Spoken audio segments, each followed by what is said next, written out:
யானைக்கு பிறந்தவன இந்த இளவ கருமாந்திரத்தை எல்லாம் ஏன்டா லைன்ல நிக்க வைக்கிறா? உங்க வீடு சரிஞ்சா பவுடர் போட்டு வந்திருக்கு. பவுடர் போட்டு வந்தா பாட்டி எல்லாம் கிளியோ போட்டு ஆயிடுவாரா? பாரதேஷ் நாய, உன் பேர் என்ன? சங்கீதா. சங்கூதர வயசுல சங்கீதா. இந்த பார், இன்னும் ஒரு நிமிஷத்துல இங்க இருந்து ஓடி போறேன், இல்ல உனக்கு நான் சங்கூதிடுவேன். ஓடிப்பா. ஐயோ இந்த பார், விளக்கெண்ணை மூஞ்சி கரவிட்டிக்கிட்டு தேறதா? இந்த பாரு, இந்த மாதிரி செலக்ஷன் எல்லாம் பிடிக்க பிடிக்காது. என்னத்த பாக்குறது நீ? அங்க பாருங்க. பாக்குறாங்க.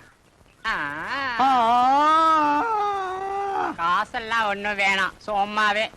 நீங்க சும்மா செஞ்சிட்டாலும் நாங்க அப்படியே அசந்து அழுத்து தான் போயிருவோம். இங்க இருக்கிற நெல்லெல்லாம் வீணா போயிருவோம். வேலை வேணாம் போ.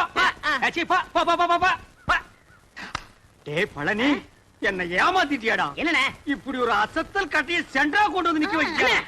அது ஏன் செட்டப்னே? ஆட பரதேசி நாயே, இது முதல்லயே சொல்ல வேண்டியதாடா? உங்களை ஒரு வார்த்தை கேட்கணும்ல. என்னது கேக்குறது? நீ கேட்டு நான் வேணாம்னு சொல்ல போற. இந்த பாருமா, நீ நேரா வந்துருமா நாளைக்கு. போ.